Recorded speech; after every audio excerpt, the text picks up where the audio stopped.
ไอ้กระเปียกมันแล้วแหละไอ้น่ะซิสะอายเพิ่นซิสะพระเพิ่นพี่น้องปอกบ่ายเนาะตอนนี้กำลังที่ไปส่งพระพี่น้องตอนนี้เนาะแมนนี่เนาะหลายๆคนไปส่งพระนำกันพี่น้องอ๋อแดดฮ้อนพี่น้องแดดฮ้อนพี่เด้เนาะเบิ่งพี่น้อง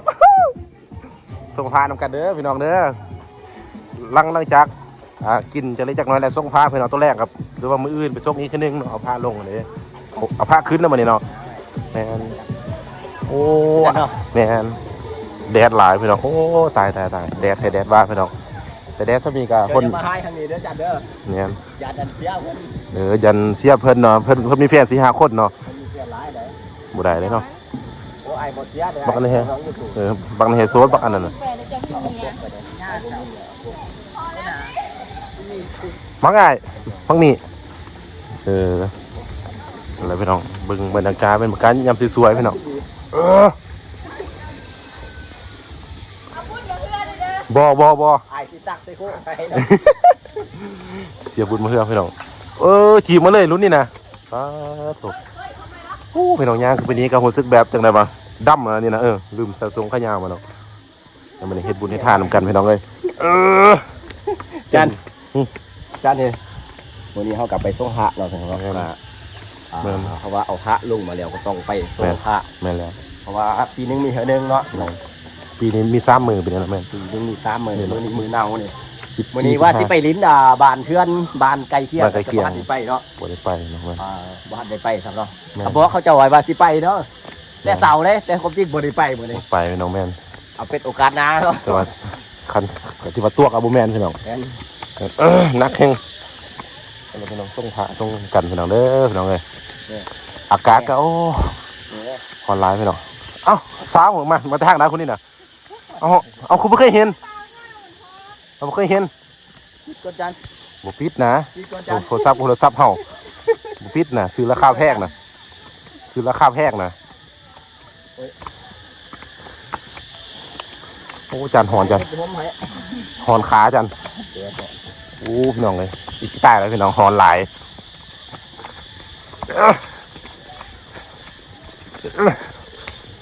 โย่พี่น้องปลามาหิก้อนละทุกแล้วหรอเมื่อยพี่น้องเมื่อยละพี่น้องตัวห้าได้ตัวเนาะพี่น้องก็2-3มาก่อนแล้วเมื่อยพี่น้องปองไปเนาะไปกินเบียร์ก่อนกินเบียร์ก่อนนี่2-3พี่น้อง2-3นี่กลับหรอกลับเรียบร้อยเดี๋ยวไปเด้อไม่สิไปพระยังบ่มาส่งได้จังได๋ส่งเลยบ่หรือว่าไปได้สมัครส่งเลยได้พี่น้องส่งเลยเนาะเอามาส่งเลยตัวนี้อาจารย์มีแต่มื้ออื่นอาจารย์เอาพาขึ้นเฮาจะบ่ได้อาจารย์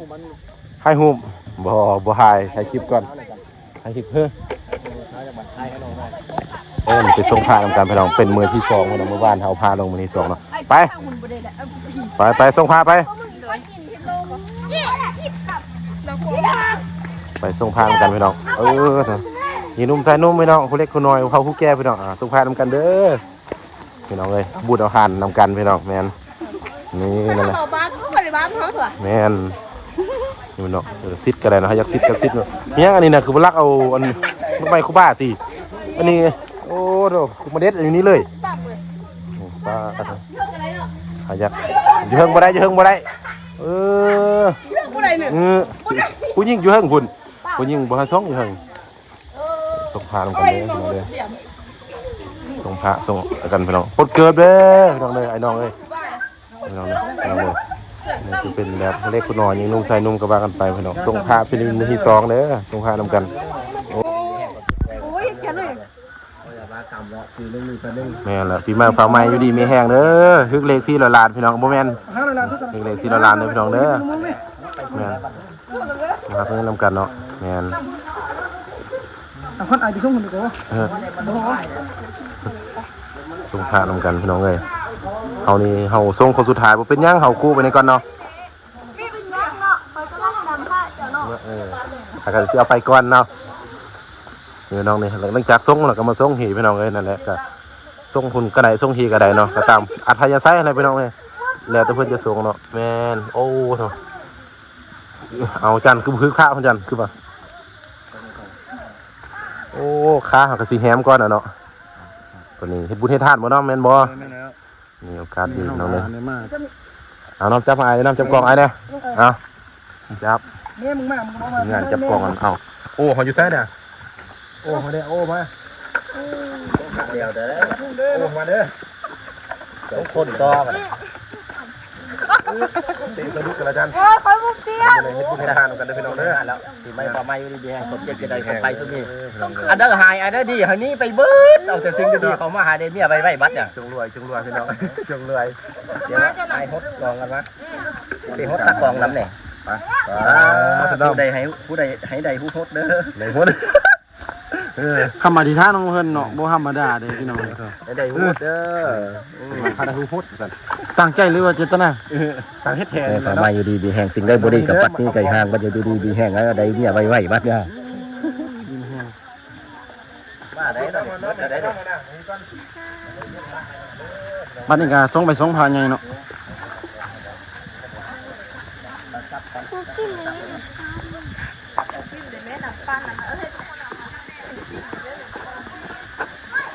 ทีมงานเขาก็เขาวัดอยู่เนาะ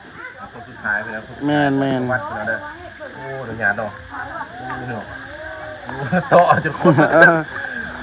มีแห่พี่น้องฝามาพี่น้อง FC คือกันเนาะดีมีแห่ FC อยู่ดีมีแฮง รวยเบอร์พี่น้อง ฮึกเรียกค่อยๆลอยเบอร์เด้ออย่าบัดกำเด้อ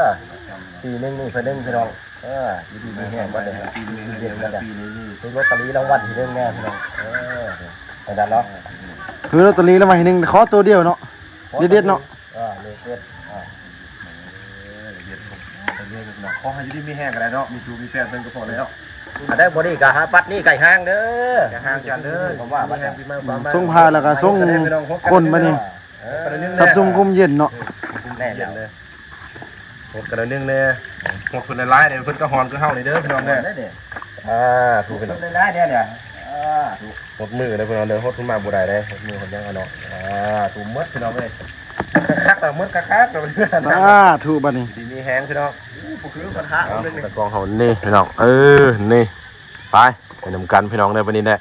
ของการมื้อนี้ก็มีการสร้างสรรค์กันนึงแล้วก็มาเฮ็ดบุญนำได้พี่น้องแม่นบุญเป็นเฮาสิอันนั้นอย่างเดียวต้องเฮ็ดบุญนำเนาะกินเหล้ากินเบียร์สาธุเนาะ ตายงงหัว เฮ็ดบุญในทางได้พี่น้องเฮ็ดกับบ่ได้เด้อพี่น้องแม่นเอาแหละคู่นี้มันยังนี่น่ะ คู่นี้บ่แม่นมาขอขนมมันนี่เด้ไอ้จั่วกิติแม่นเนาะไปเอาน่ะขาจนเลื่อมพี่น้องเอ้ยแม่นจนเลื่อม เบิดเนาะเอา สิได้ลงไปลุ่มพี่น้องมื้อนี้ลงไปลุ่มกันเนาะโอ้คนก็หลายเติบอยู่เด้อะไรพี่น้องบ่ต้องมาไล่อย่าห่างพี่น้องบ่สร้างกระแสพี่น้องมักจะลืมฝากไลค์ฝากแชร์ฝากติดตามพี่น้องเฮาจะบ่หาคลิปใหม่ๆของเฮาพี่น้องแม่นกดกระดิ่งแจ้งเตือนพี่น้องกิ้งไว้พี่น้องเด้อจะเอาซื้อแบบหรือว่าเอาอันน่ะเอาเฟซเอาหยังเอาอะไรแล้วแต่พี่น้องนั่นแหละเด็กๆขึ้นมาพี่น้องเนาะไปนำกันพี่น้อง